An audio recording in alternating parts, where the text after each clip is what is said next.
Welcome with live series NASCAR race weekend preview in the Viva Mexico 250.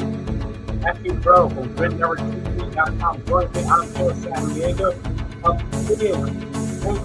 Our Patreon investors to keep us on the air. On the show, Mark Robinson and Matthew. You can invest in Grid Network through the link in the video description to our Patreon page. Every month, get your name on the board. And of course, do one time through Buy Me Profit or YouTube Super Chat. We'll thank you on the air.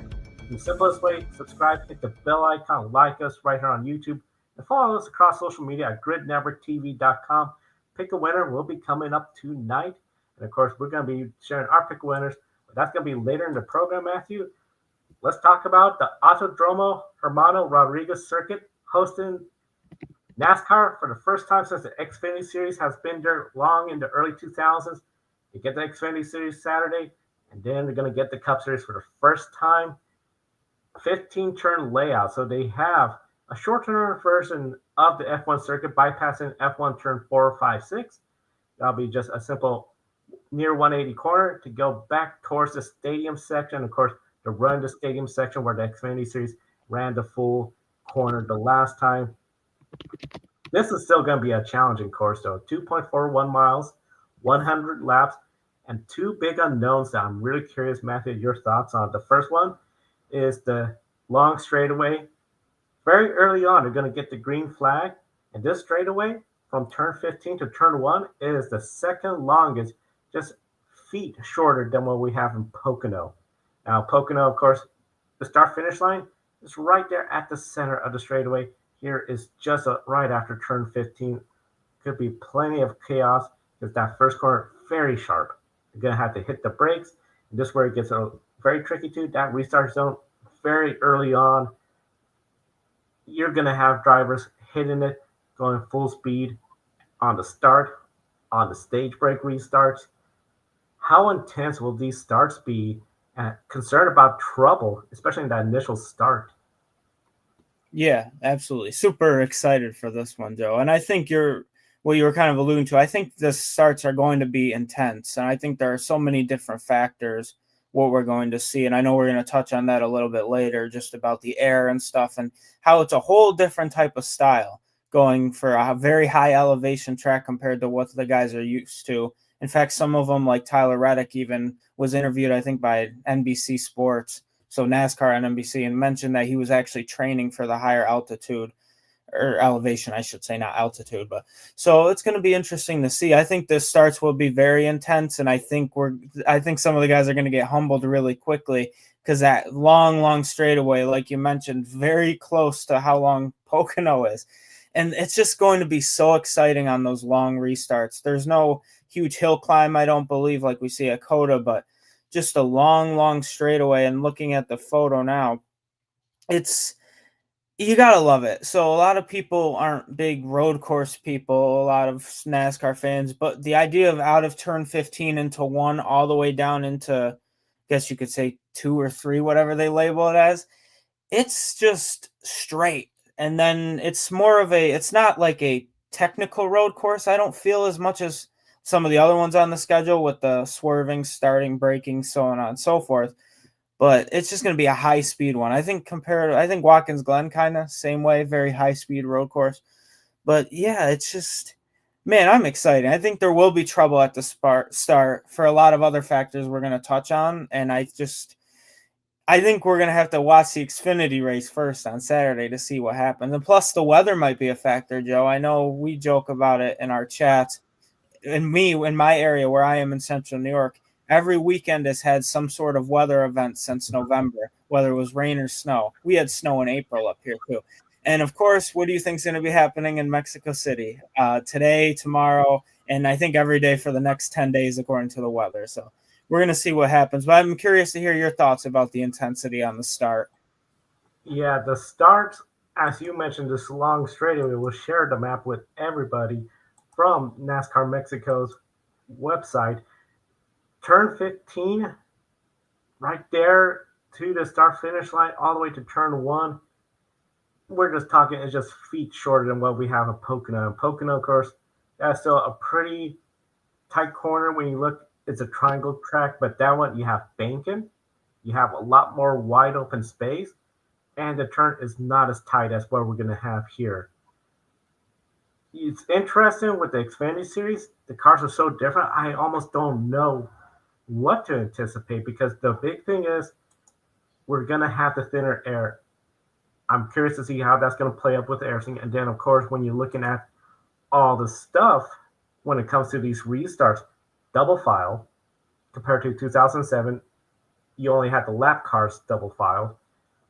When you look at the restarts, we've seen it where if you get a good push, you are going to go far. Imagine if you don't get a good push and now you have three wide, maybe four wide. Oh my goodness, this is going to be some intense racing. And those restarts, especially if we get a late caution, I think that's going to be calamity. Turn number one, stage three, late restarts. It's something folks cannot miss. I think it's going to be a lot of fun for everyone in the chat room. Scotland, I like the high speed for sure. We will see some talent stand out for real. Definitely going to see some talent stand out, and especially as you mentioned, right now the weather forecast does show rain. Looking at about 20% of rain, but then it gets up to 65% on race day by 2 p.m. So it could be a wet one, and of course that's really going to play in the favor of some drivers. But one driver that's not going to be in the race, but it was still listed, of course, on our entry list page, which we got that about a day ago. But even on DraftKings.com, he's still listed. So do not place your bet for Denny Hamlin because he's not going to win the race. He's not at the track. Baby boy, big congratulations to, of course, Denny Hamlin, the Hamlin family, on welcoming their newest addition to the family. But he's going to be out of Mexico City. So Ryan Truex is going to be at the track substituting for him. Now, of course, for Ryan Truex, this is just an opportunity to just be behind a Cup Series car, Matthew, go out there, show maybe I could do something, especially on the road course where it does not have that much experience here. So overall, Denny Hamlin, I think it's safe to assume the waiver is not going to be a problem. Celebrating a newborn baby, I think if for some reason NASCAR said no, that would draw a huge uproar because this is a big moment for him and his family. So overall, he's missing out, but you got Ryan Truex in. What would Ryan Truex be looking at? Will he be looking at this as an opportunity to just show what he can still do, or do you think this could be the opportunity? New track for everyone. Maybe this is the opportunity to show I deserve a spot in the Cup Series. Oh, I mean, absolutely. One thing I want to congratulate, obviously, Jordan Fish and Denny Hamlin, baby boy born on 6/11. And I know they said it was a big day because 6 championships with Michael Jordan, 11 is Denny Hamlin's number. He joked about the podcast and such, how he doesn't want a Ross Chastain baby on the 1st, but now he got it on the 11th. So big congratulations to them and the family of 5 now. So that's super exciting. And then for Ryan Truex, I think he's just got to go out there. It's curious. It's like, do we consider this similar to when Corey LaJoie got in the number 9 Napa car for Hendrick? Is this an audition of some sort? Is this a big trial for Truex? I think Toyota loves Ryan Truex, and if you notice, the real reason that he's not in the sport a lot anymore is it seems like it's sponsorship because Toyota Gazoo Racing seems to be his primary. And obviously, last year he competed in the Xfinity Series and he did win at Daytona. So Ryan Truex is a wheelman. There's a reason why Toyota keeps him around to be a sim driver, to Joe Gibbs Racing being a sim driver. It'll be the first year since 2014, right, that 2 Truexes have competed in a NASCAR Cup race, considering Ryan Truex's last race was Chicagoland in 2014, which now they don't even race there anymore in the Cup Series or in any series. So I hope we can get that back. But I think Ryan Truex has just got to go out there and do what he's done on the sim. Obviously, it's a different style because obviously you get in a couple 1,000-pound race car versus your simulator. Granted, they make those things as realistic as they possibly can, but he's just got to go out there and just do what he does best, and that's race cars. I've heard for some people that one thing Ryan Truex, the best thing he does is race cars, and I think he's a pretty great driver. I think he deserves a chance full-time in Xfinity Series, and then maybe let's talk about Cup in a couple years. Remember, his brother took a while to really get. I think he started in his 30s is when he started winning. So Ryan Truex is only 33. So it's like maybe it's a Truex family thing where Ryan can just shoot up and just be incredible like his brother has been, who is a future Hall of Famer without a doubt. So that's my thoughts. And just, yeah, Denny Hamlin hasn't been doing great on road courses. I don't think he cares to miss this one. NASCAR should grant him the waiver, because if they don't, which I think they already said they will, you can't quote me on that, but if they don't, a lot of people are going to look at it as whole retaliation thing because of all the charter stuff going on. We're going to touch on in a little bit. He's like the worst possible person to decline a waiver from right now is Denny Hamlin. You bring up a great point. I haven't thought about potential retaliation because I just think that would be a huge uproar. Like, hold on a second. We know there's a lot going on with that charter situation. Is this that retaliatory effort? Because, yeah, I mean, Mexico City is going to be a big deal for the sport. They want to expand it. They want to have all their stars. I could understand if Suarez was to somehow miss the race. That would be a massive blow. But still, Denny Hamlin, one of the major stars in this race. And for Ryan Truex, I feel like he's at the point in his career, if he could have a strong day, show he still should be a reserve driver. And maybe something was to come up, another opportunity, especially a super speedway, hop on that, especially with Toyota, because I think that could be a great opportunity for him. Now, of course, as you mentioned, Ryan had raced in the Xfinity Series. One of the big things in the past, the Xfinity Series did race here, 2007, 2008. Traditionally, I would say this would be a good indicator of what to expect. But the Xfinity Series car is so different than a Cup Series car. And the big thing, Mexico City, that high elevation, thinner air, less downforce, less oxygen for the engines, less oxygen for the drivers too. And of course, that means thinner air. Drafting could be a big challenge. So we know Formula One, when they race here, the engines, they're not putting out that horsepower like they used to. Mercedes engines just seem to really struggle at this track. This is something we have not seen with this generation of car, with these engines, with the drivers. How much of the challenge is it going to be on the racing product, especially the ability to pass when the traditional draft may not be as powerful? Oh, I honestly think we're going to see a dramatic change in what we're used to. And there's a lot of reasons. So to start, you mentioned you have thinner air at a higher altitude, obviously, which means less oxygen, which means less ability for these engines in these Cup cars and Xfinity cars really to produce the horsepower that they already severely lack. I know that's a whole other conversation for another day. And so I really do expect we're going to see a noticeable drop in horsepower. I can't tell you if it's going to be 10% or 15%. I'm obviously not educated enough to tell you that. Honestly, I could look at an engine and all I see is engine. I couldn't tell you what's what. So please don't quote me on that. But in terms of like ability to pass, I think it's going to be harder because obviously less engine power, which means cars won't accelerate as quickly down the top, like the straightaways. And then plus with the air that these cars already suffer with the aero blocking, I really think who's going to win this race is going to be technical in the corners. It's not going to be on the straightaway unless they get a really big run and somebody messes up out of turn 15. So I'm trying to think too. It's like another thing as well. Obviously, the reduced downforce, there's going to be less aero efficiency. So it's the thin air, kind of like we're talking about that higher elevation, right? It doesn't just affect the engines. It's going to push down on the car less, which is going to be less grippy. And when it's less grippy, these cars are going to be a lot less stable than they usually are, which means there's going to be some slipping and sliding in these corners. The G-forces are probably going to kick in a little more, and it's going to rely a lot more on braking, which I think now to keep continuing this very long point is it's going to put more stress, I feel, on the brakes because the thinner air, they're not going to cool down as fast.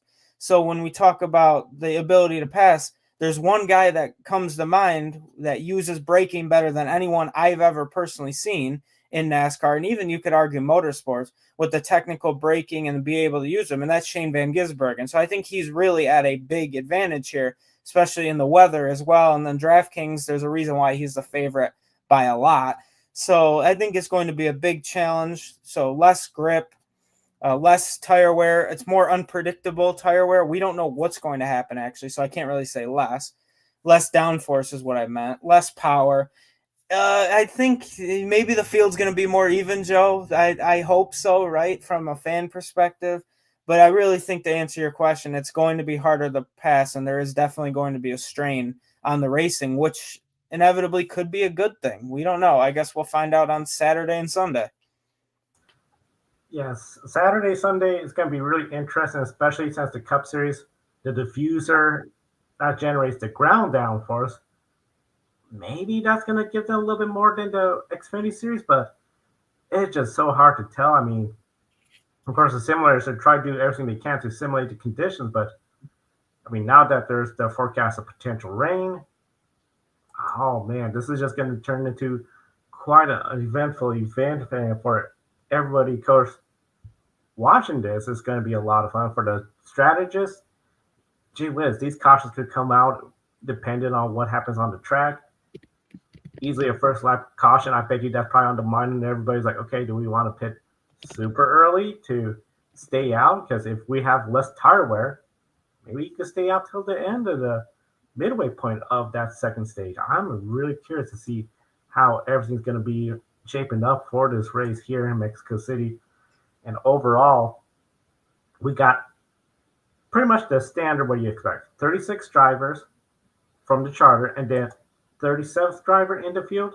We have Catherine Legg, the number 78 Lift Fast Chevrolet, sponsored by Elf Cosmetic. And of course, she has previously raced in Mexico. Much different circumstances, different series, different course layout. But overall, she's raced here. So for the thin air, especially for the drivers racing under these conditions, she has a little bit of that experience.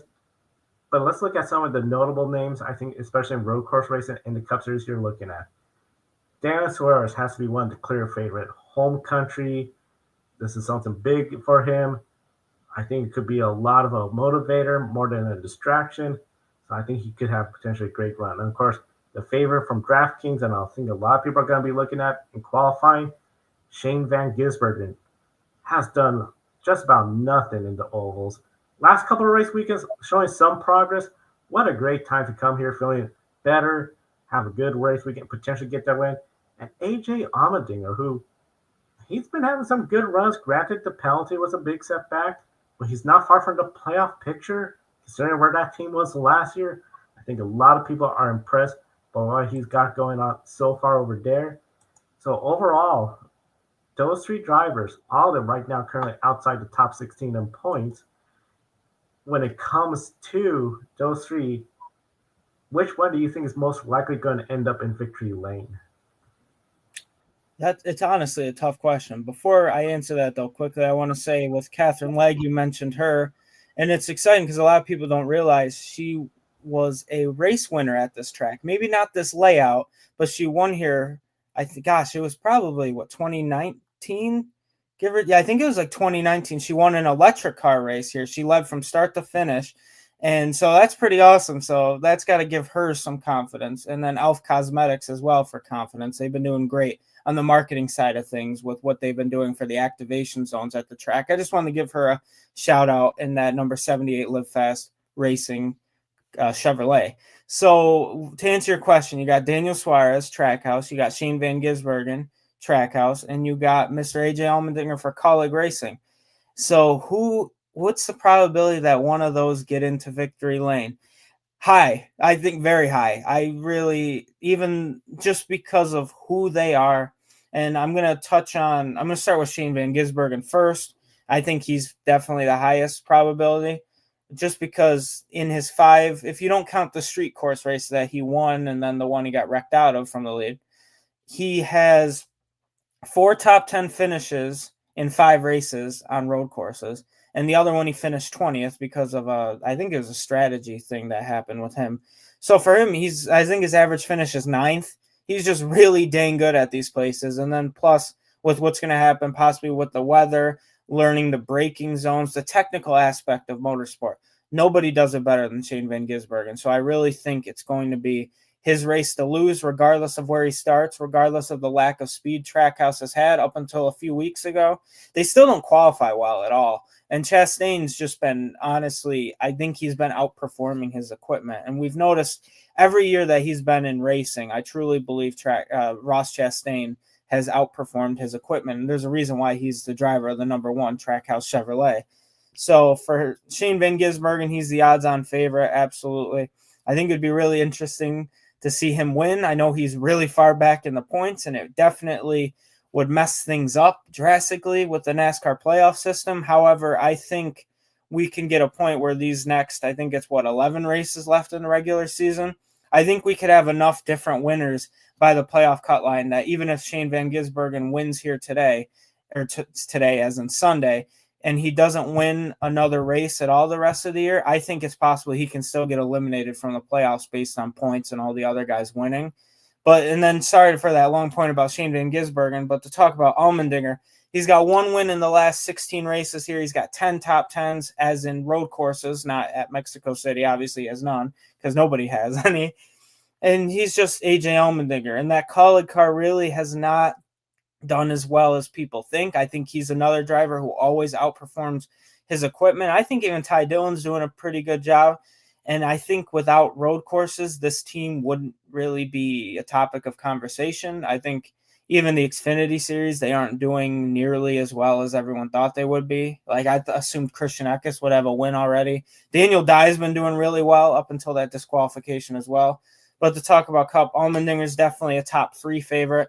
And then Daniel Suarez, I feel like you can touch more on him just about that, but you just hope from a marketing standpoint that Daniel Suarez has a great freaking race because I just want him to do so well. And that's just from the fan perspective, right? And even from the journalist and marketing perspective, already he's down in Mexico City. There's swarms, gaggles of reporters already talking to him.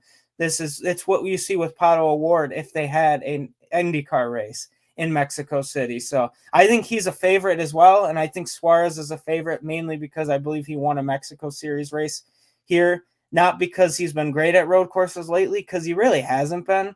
Besides his win at Sonoma, he's only got 4. He has 4 top 5s, however, but all his other races, he's not even in the top 10. So it's either he hits really good or he completely misses. So hopefully, I guess for the sake of the Mexico fans, hopefully he gets a top 5. And I wouldn't be shocked if all 3 of those guys were in the top 5. Yeah, those 3 could easily be in the top 5. Only one of them could be in victory lane. In the chat room, we got Keegan. Imagine if Suarez sweeps the weekend. That would be huge. And especially as you mentioned, Matt, if he has a good race weekend, that would be great. Because let's be honest, when it comes to Formula One, Checo Perez, one podium finish there. Okay, that's great. But then the last 2 years, nothing to show for it. Go out in the first lap, struggle in the Red Bull. Now he's not even there. There's no Mexican driver there on the grid for 2025. NASCAR will want to see Suarez have a good car. Of course, SVG, his teammate, San Diego is thinking he's going to win. Or another Trackhouse car, which that could be. But this comment I find very interesting. Your take, Matthew. I don't see any Hendricks car winning this race. If I had to pick a Hendrick car winning this race, my first guess would be Kyle Larson. Do you feel like the Hendrick cars might be out of the discussion? Oh, see, I'm the opposite. I think all 4 of them can win. And I think I'm more leaning towards the arguably one of the best road course races of all time that has had 0 luck at all in the next gen era. And I think he's the only one, if I'm not mistaken, of the Hendrick guys that hasn't won a next gen road course, and that's Chase Elliott. I think he's overdue for a win, and I think he could do it. But even Alex Bowman, he doesn't do great, but he's one of those guys that, like at Chicago, will come out of nowhere and win. And then Larson's good everywhere as long as he doesn't wreck himself. So we'll see that. But yeah, I think that's an interesting comment. I mean, with Hendrick, the way that Byron and Larson are like in their own league and Elliott's quietly behind them, but people don't realize it. He's just so consistent at being quiet in the top 15. And then Bowman's had the worst possible luck I think we've ever seen from a driver capable of winning races these last 9 weeks. But he was clear. Anthony Alfredo is on standby, which I think is a very interesting reserve driver for them. But apparently he's their sim driver as well. So I think that's an interesting comment. And I definitely don't think Hendrick's the favorite. So I think San Diego makes a lot of sense with that. And I think with what Keegan said as well about Suarez or Trackhouse, A lot of people don't realize, or sorry, that was San Diego about SVG or Trackhouse. Roush Chastain's pretty damn good at these races too. He's won a Coda before, so I wouldn't be surprised. But it's good that Suarez is getting extra seat time. Extra sweet time for Suarez, especially you got the advantage of your home country allowing people to, especially if they're only going to be there for the Saturdays, something popping up, get opportunity to see Dan Suarez on the track. And of course, it's going to be very interesting to see how this race weekend is going to turn out for him because I think, as I mentioned, it seems like it's hit or miss. It's just sometimes he's fast, he's there, and then there's just sometimes like that car just has no pace. I think I think this was a race for that 2019. They sort of like we got to be spot on. It's going to be huge for us, for the team, for Suarez, for the sport. This is something very big. So it'll be really interesting to see how those three. Because I would not be surprised if those three. Because remember, we got a podium for this race. If those three are on the podium, that'll be something else. With that said, there's time for the lightning round. So we encourage everyone in the chat room. We put the questions in the chat room too, so that way you can play along as well. So Matthew, starting with the first question. Catherine Legg, she is going to be in the race. Finishing position, are we looking at top 10, top 20, or outside the top 20? Now, of course, Amazon Prime's covering this event. For the ad, they showed Chase Elliott saying, did someone say road course when they brought Mexico City? But it's been a while since he won on the road course, so if he one of the top 5 drivers to go out there and win at Mexico City, Chase Elliott.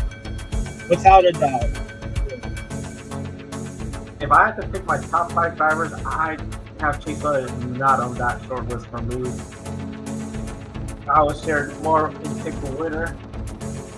Chase Briscoe, the other driver with the first name Chase, he has 3 consecutive poles entering this race weekend. Does he get a pole? Does he pop on top 5, top 10, or outside top 10 or 4? Ooh. I think outside the top 10, and I think he's outside the top 10. I would be shocked if he's inside the top 10. He doesn't seem to be someone that's a great road course racer, and I think the talent he's got in this field could be consistent of that. He doesn't want that. He does not want to be. He wants another strong finish. On the road course, he doesn't have another strong race at Mexico City Carson Racing Club.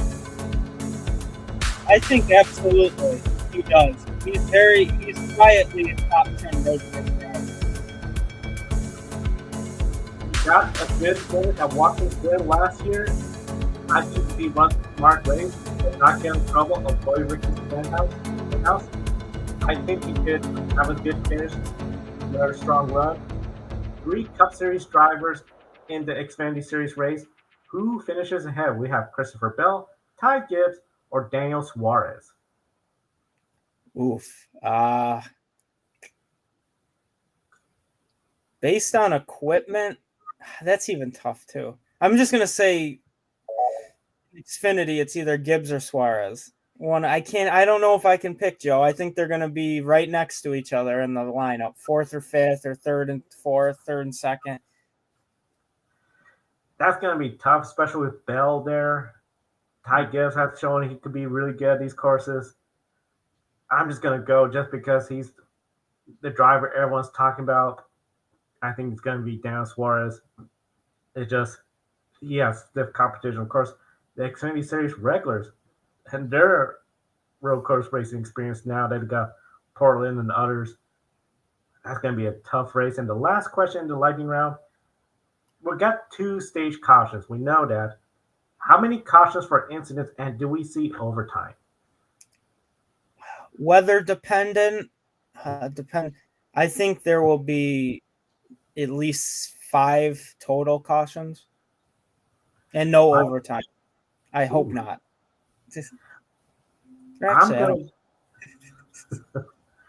I think I'm gonna go. We got the 2, so I'll go with 6, and I think we'll have at least 1 overtime. Especially if we have the rain. Mm-hmm. I just see chaos coming with that first corner. And even after that first corner, You got that left, right hand corner. Could be something else right there in Mexico City. And of course, Mexico City is the largest city in North America. Mexico's economy is pretty robust, been growing. And of course, Mexico City potentially hosting IndyCar next year. So this will be one of a few tracks to say they have Formula One, NASCAR, and IndyCar. Now, Formula One announced their calendar earlier. We had a great show on Grid Tonight 2 days ago with the reaction on that. I encourage everyone to check that out on our YouTube channel. But then also, Mexico City is on that calendar, and we still have not heard anything about Sergio Perez potentially coming back. IndyCar. Rumors are still that IndyCar wants to be here next year. We know the drivers have said we should be there, especially Pato O'Ward, one of the most popular drivers in the IndyCar series. He wants a home race. And then NASCAR, it's not exactly confirmed Daniel Suarez's future. We know there's a little bit of what's going to happen between him, Shane Van Gisbergen, Zillage. As we know, NASCAR, their racing product, much more different than IndyCar and Formula One. Double file restarts, taste breaks, more physical racing. Overall, when you consider all three series, the different type of track products, the drivers, especially Mexican drivers on or off the grid, which series is best positioned to make a lasting impression and continue growing in Mexico? It's interesting. I'm going to have a two-part answer to this one.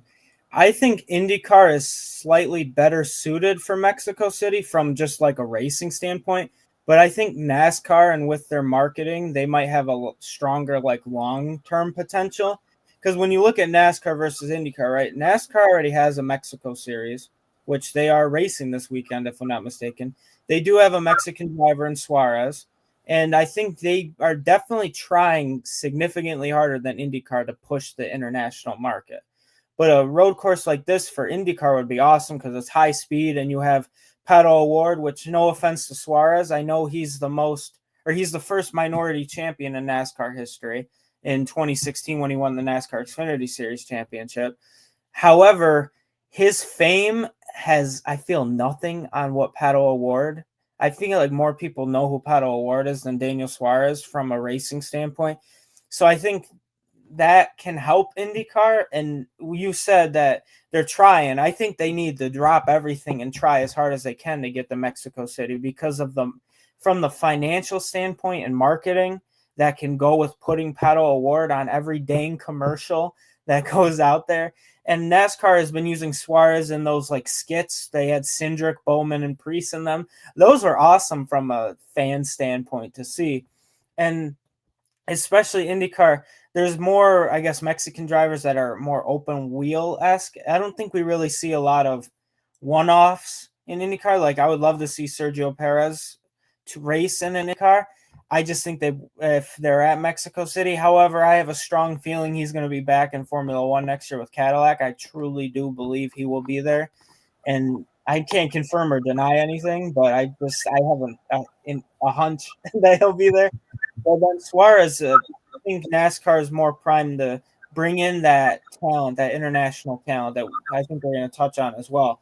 Obviously, they had a Watkins Glen race a few years ago where there were 7 different countries represented. You don't really see that in centralized like American motorsport. And obviously Formula One, everyone's pretty much from a different country. IndyCar, there are a lot of different countries represented as well. But that's just more open wheel is more, I guess, European style, more, I guess, non-American for a lack of better terminology. So I think IndyCar from a racing standpoint is in a better position. However, their marketing is getting a lot better. I think Fox is doing significantly better for IndyCar than they ever did for NASCAR. But in terms of who can grow and continue to do more, it's going to be NASCAR. I have to agree. I think NASCAR is in the best position when you look at Dan Suarez. I mean, he's going to be, I think, on the grid next year. Even if it's not with Trackhouse, I bet you somebody's going to pick him up because this is going to be a race where you know you're going to have sponsorship. When it comes to IndyCar, Pato O'Ward, he's going to draw fans in, but this isn't like back in kart where we had Adrian Fernandez, Michel Jourdain Jr., multiple drivers from Mexico that were all big in drawing the crowd here.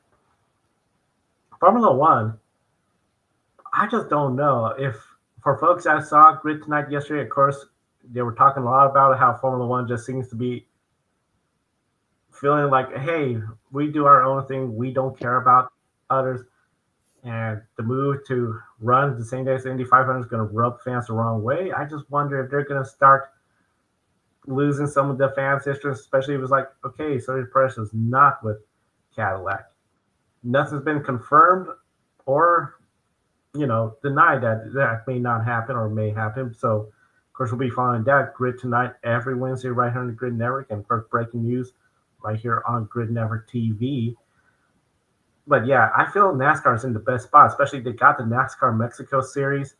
So they're getting folks who, hey, this is our big event, Mexico City, where the Cup Series come in. But check out, we got Friday, the NASCAR Mexico Series race. They're going to be running. Great introduction to the Mexican drivers that race across Mexico. It's a bummer they didn't have the clash. That's where they came up last year. But I think it's just a great opportunity for fans to get into that brand of racing that NASCAR provides, which when you look at entertainment aspect, which a lot of people look at, more lead changes, the beating the Mangan.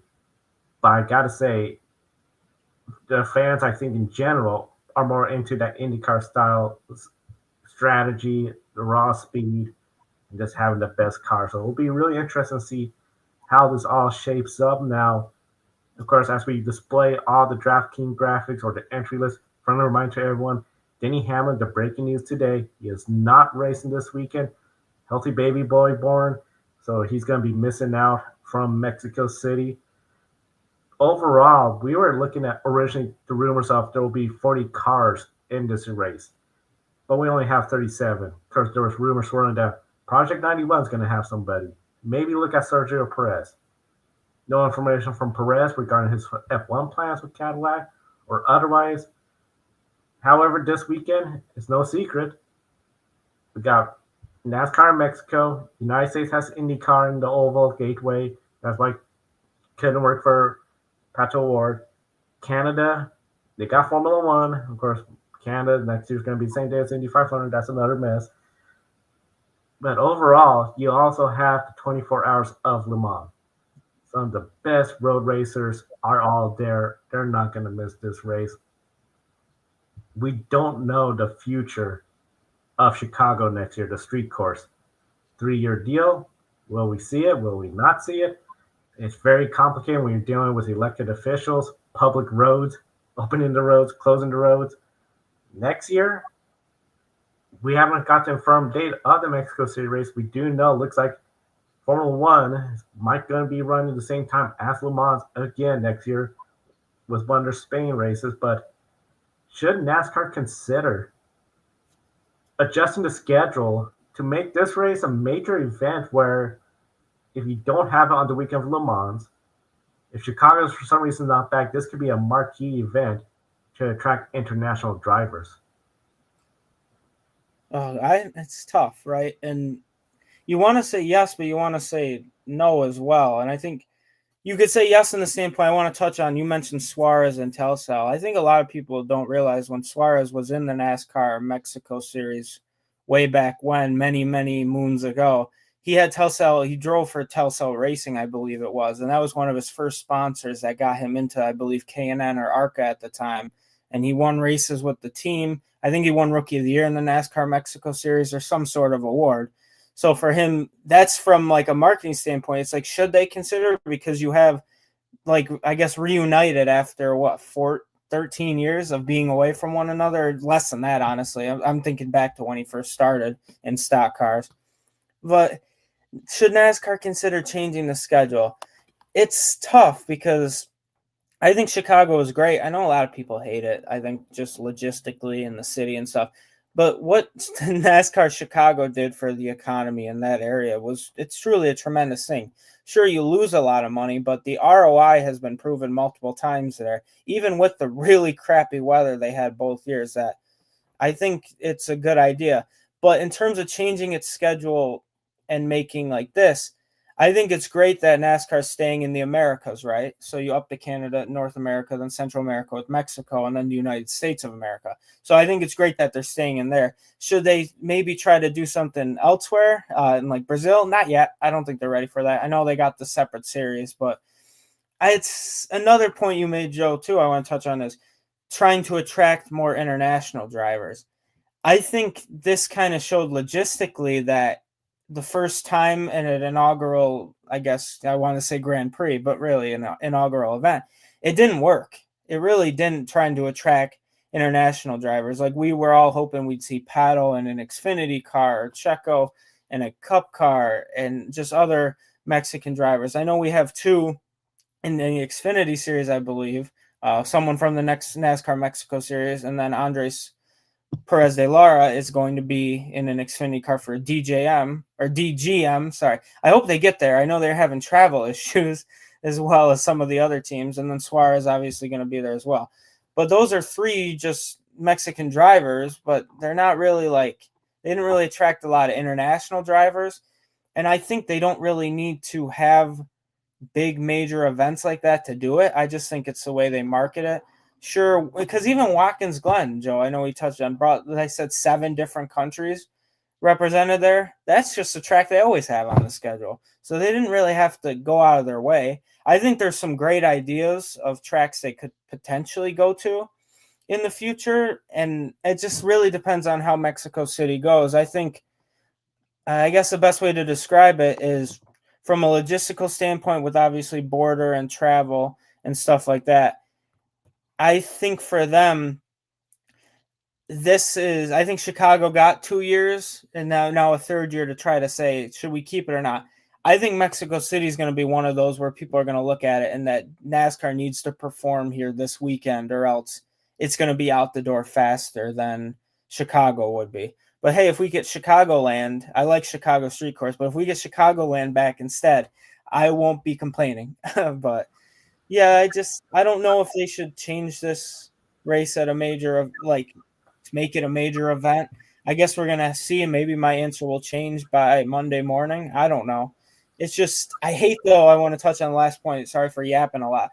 But you mentioned all these racing series going head to head to head. I hate that because I'm busy. I got some ASA Stars National Tour racing to watch Friday night and Sunday as well. And then I got some past super late models I want to watch as well on Sunday. Everything's happening this weekend. Le Mans, IndyCar, it's like, what the heck? So I hate when sports go head to head like this, and I hate the whole idea of F1 trying to go head to head against in the Canadian Grand Prix against the Indy 500. I just think it's ignorant personally. I think they're just trying to money grab, and it's frustrating. I know they touched on it I think it was last night on one of the grid shows. So I guess we're going to see what happens, but I hate that it's more of a competition than just the honor of motorsport as a collective. So that's how I'm going to end that point.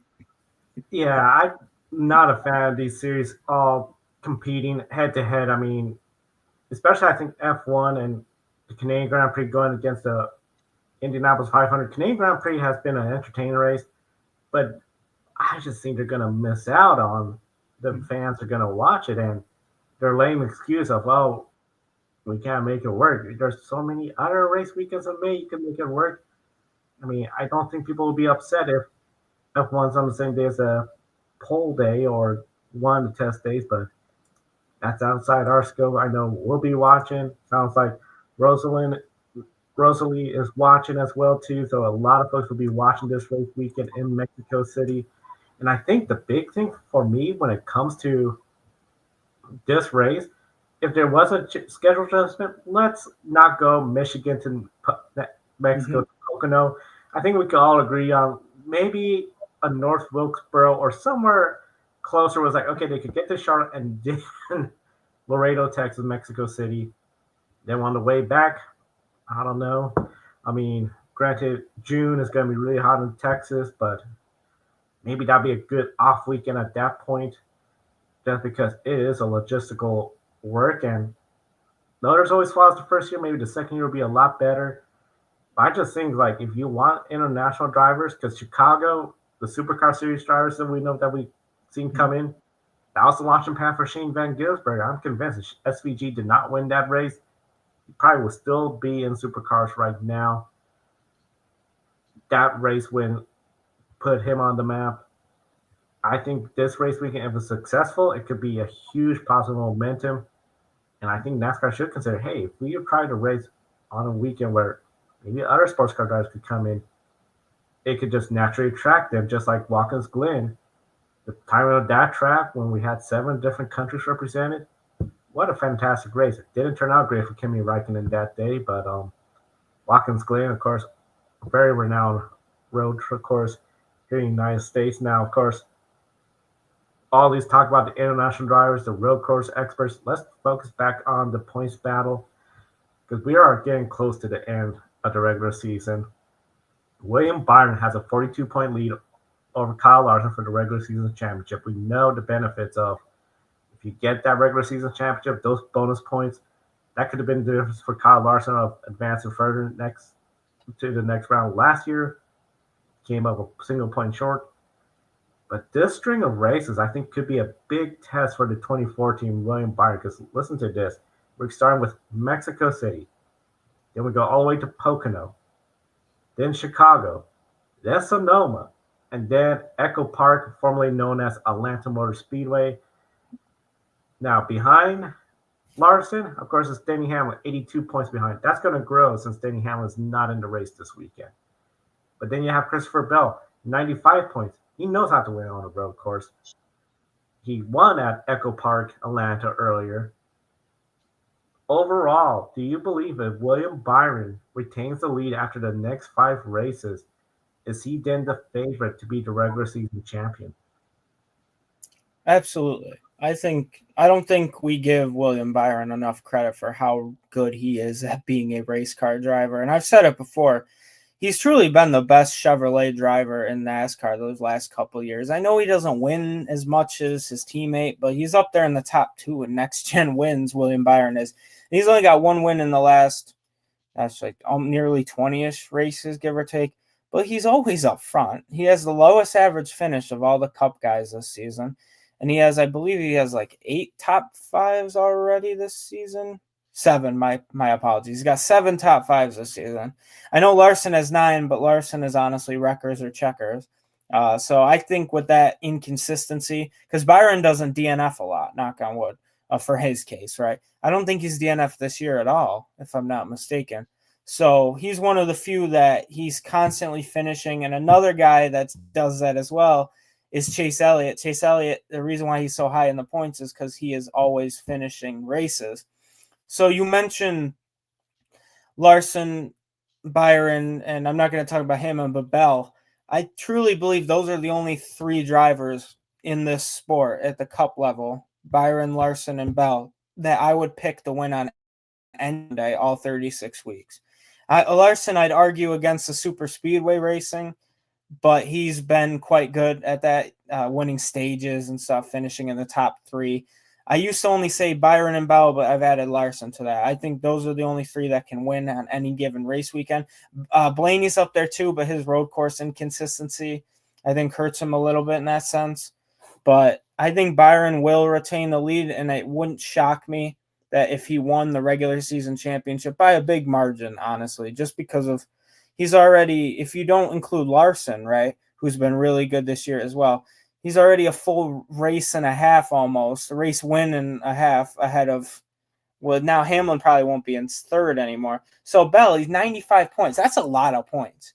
It can take a driver 3 races to get 95, or in Cody Ware's case, the whole season to get up to 95 points. So it just shows how impressive that lead is already, not even halfway through the season. So I think he'll retain the lead. I think he'll still be up there in the grid rating championship. I know he was the grid rating regular season champion last year, and Byron's one of the few. Him and Larson are always in the grid rating. I think they're now too. Are they both in the top 10, if you can recall? They're both at least top 11. Bell's up there too. This has been the best year for NASCAR since I've joined Grid Network. Yeah, I mean, you got Kyle Larson in the top 5. I recall Denny Hamlin got in top 10, so I believe Byron's was the 11th or 12th. And then Bell fell off. Yeah, I remember. Okay. The consistency, especially from William Byron. Just one win and leading the regular season championship by that much. That team is on a roll, and this will be a test. But I feel if they live up to it, and after Echo Park Speedway, Atlanta, they have the lead. I think they could just cruise to that regular season championship. But they gotta be mindful if we see a Kyle Larson or Christopher Bell gone one race win, two race wins, three race wins, they could close the gap quickly. So it'll be really interesting to see how the regular season championship last year getting down to the end of the last race might be the same again, but it might be interesting to see if it gets clinched early. Now Mexico City, this weekend's going to start all the madness for the next 5 race weekends. Everybody, they had a long drive to Michigan to here. Well, then after Sunday, they're all going up to Pocono. Massive long trek for everyone again. And of course, there's many rumors about what's going to happen to 2311, Front Row, and the fate of their charters following the Mexico event. There are rumors that after Mexico is when NASCAR make a decision on the fate of their charters, potentially going down from 36 charters down to 30. Of course, not to mention the charters sold from Stewart Haas Racing that went to 2311 and Front Row. Denny Hamlin doesn't seem bothered by this. He won Michigan, seemed more focused, told the team, we're just going to keep operating like normal. Jonathan Fields from the Racing Extras on the show last week, and he feels like NASCAR has to show their enforcement and we're taking away the charter. It's been a week now. Still concerned, Matthew, about the charge being revoked for 2311 and Front Row? Absolutely. And I think we were all confident 2311 and Front Row had a case. And then this kind of caught a lot of people off guard, I feel. And Jonathan's right. I think NASCAR is in that position. However, I believe they still have a week, right, to appeal the court decision. I think all of this is just going back and forth between NASCAR and the teams appealing one another. Every time it gets ruled in favor of them, they appeal it, and then so on and so forth. So I would be a little concerned. The drivers, I think it does. I don't know if they're really as concerned as they were. I think I came out and I was like, it's definitely going to be concerning. And then you watch Denny Hamlin win. You watch Bubba Wallace have his second consecutive top 6 finish. And for him, after coming off of terrible luck, he seems to be locking back in. And then Zane Smith's been quietly really good this year. Downfall, no Greg, and Riley Herbst isn't really in the conversation, unfortunately for him. I know he's a rookie. But one name I didn't mention is I think it's bothering Tyler Reddick. Even though he's still good in the standings, he's making a lot more mistakes than Tyler Reddick usually does. And I think he's one of the most well-rounded drivers in the entire sport. And he would be on that list I mentioned earlier, but his short track, he doesn't do as well in short track, so that's why I'd kind of leave him off it. But it seems like he's the main one that seems to be affecting his race performance. We just haven't seen him go out and dominate like Tyler Reddick does. I mean, Tyler Reddick's one of the best drivers in motorsport in general. And a bad season for him, he only has 3 top 5s though this year. That's significantly less than what I believe he had last year. And just he was winning races. So I guess for him, I'm kind of like him. It's like I would be a little concerned because I think Tyler Reddick has a clause in his contract where if he can go seek another team. And I don't think Reddick, as great as he is, if you notice the sponsorship levels with 2311, besides Jordan Brand, which is he's the only one who has it. All the other sponsors that he has were already with the team in some way, shape, or form, whether it was McDonald's, Monster Energy. Were with Bubba and him at the same time. But I'd be a little worried, Tyler Reddick, but I think he can go out and win Sunday, though, honestly. So I still think NASCAR might have the leg up right now, but if Denny Hamlin's not bothered and Michael Jordan isn't bothered, I guess we shouldn't be bothered unless they're just putting on like a PR poker face for everyone. So I think it'll be a tremendous loss if NASCAR takes away these charters. I think it would be, I know it was the whole agreement in their point who NASCAR is. I think when they get too involved in stuff, they ruin stuff. I'd like when they got involved with ARCA a few years ago, I think ARCA's kind of gone downhill in my opinion, just because of their involvement. I think it was doing better in the standalone series, not from a financial standpoint, but from a just overall racing product standpoint. Now there's only 3 cars that can win every single weekend in that series, which sucks, but the series doesn't suck. The product sucks when you can pick who's going to win. So that's, yeah, sorry about that. I started talking about ARCA when we're talking about charters being revoked, Joe, so my bad on that one. But yeah, I would be a little worried, but at the same time, yeah, I think it proves their case a little more that NASCAR is acting as what did they call it? Not a monopoly. I can't think of the word. They were putting too much power. They have too much power. They own over half the tracks. All the revenue pretty much goes to them. So I think that would hurt their case if they revoke the charters. It would definitely hurt their case. I know I'm trying to think of the term. I don't think it was like antitrust or anti-competition, but yeah, the fact that NASCAR owns so many of the facilities, you have to get the car essentially through these providers of the Lara, the chassis, specifically for NASCAR races. It's something else where we'll see what happens. Of course, any update from the big news we'll have it covered right here on the Grid Network. Subscribe, hit that bell icon so you don't miss any of our programs. With that said, now it's time for, you were talking about picking a race winner. Time for Pick a Winner. Of course, we'll be posting on social media across at Grid Network TV tonight. The leaderboard right now, Matt, you and Kobe are tied for the lead, the 2 past champions of Pick a Winner. From Sebastian Ogier, Mark Marquez sweep, plus a supercar race, you win with Ryan Woods, Brock Feeney. Kobe win with Brock Feeney for race 2 and 3. Starting to pull away from Matt, Tanner, and the rest of the field. Kiska, our grid office dog, moved up to 13th with the Mark Marquez sweep. So closing in on the top 10. And we put it in the chat room for everyone watching, especially if this is your first time. Comment to get your name on the leaderboard because we have 2 pages on the leaderboard. John Bender is solo right now on page 1.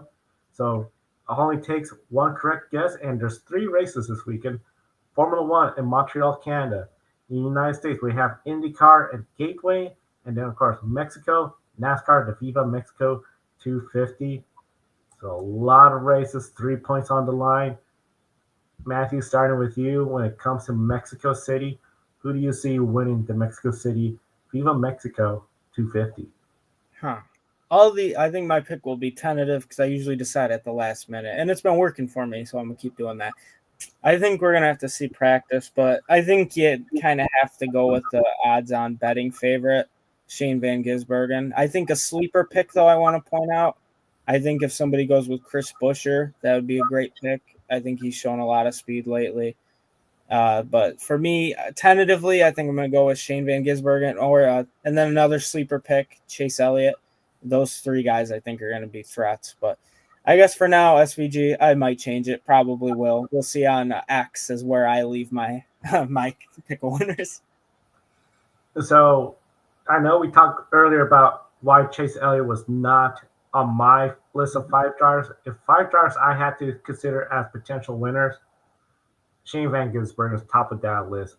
I'm looking at AJ Allmendinger. Christopher Bell is another one. A name people forget, but he has won on a road course before. Michael McDowell. I would not count him out.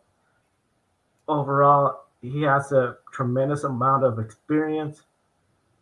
And then my last and 5th driver I was looking at as a potential winner has to be, of course, Daniel Suarez, the home country favorite.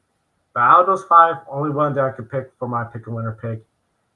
And I think I just have to do the same thing, Matthew. Go with the overall favorite right now, Shane Van Gisbergen. I mean, there's no reason why you can't count him out. Unless he goes out, qualifies, crash, and starts dead last, then I might join you in changing my pick a winner pick before the race starts. But if he is in the top 10, he could work his way towards the front. It's interesting because we're talking about him almost like as if he's trying to get his first win. No, he's not trying to get a win, but he is trying to ask a full time driver to get in the playoffs. I don't know if that's going to create more pressure, but I feel after what he did in Chicago, I don't see why he can't be the favorite right now. Shane Van Gisbergen is my pick for pick a winner, and let's go to the chat room see what other people have also commented. Keegan's going with Ross Chastain, 100% checkered flag. I like the pick of Ross Chastain. I mean, he could get it done. It could be a fast track that suits his style, aggressive, and quickly, I got to ask you, what are your thoughts of a NASCAR podium where we're going to have first, second, and third place all there? See, I might be in the, I guess, minority with this, but I freaking love the idea of a podium. And I always have. I think it's awesome. All the other popular motorsport, I mean, Formula One mainly does it. I think more sports should do it. I think we should honor guys. I think top five is, NASCAR is one of the few that says, oh, a lot of top fives. The top three is even more impressive than a top five. So I'm super happy, super excited for that. And I think from a perspective, you really want to see Shane Van Gisbergen and Daniel Suarez on two of those three steps of that podium come Sunday. Can you imagine if those two plus Chastain are on the podium, a Trackhouse sweep? Oh man, Justin Marks will be super happy. If Keegan gets Ross Chastain right, Keegan could be on the pick a winner leaderboard. I think they could sweep the podium. I think Trackhouse could sweep the podium. I really do. It really could happen. And I think it's going to be very exciting to see what happens. Of course, Saturday qualifying, we're going to have that. But we still have more programming right here on the Grid Network. Women in Motorsports will be airing tomorrow. We're going to preview the Formula One Academy race weekend, recaps on the ARCA results for Isabel Robusto, Haley Deegan over at Indy Next, and of course, Iron Dames at the 24 Hours of Le Mans. Then, Grid Life Pre-Race for IndyCar, Formula One. And then a very unique schedule where Sunday, after Formula One and NASCAR are completed, we will be on the air to recap both races. But then, IndyCar starts 8 p.m. Eastern. So after IndyCar, night race Sunday night at Gateway. Grid Encore will be recapping the IndyCar race. So Ben and Brand on a Motorsport Monday. And of course, the grid ranking will be out late Sunday. So a bit of a unusual race weekend, but we got a team. We're making it work. All big thanks to our investors, including Colin, Michelle, Mark, Robin, David, and Matthew, investing through Patreon. Sign up on the Patreon links in the video description. Of course, you could do Super Chat, buy me a coffee.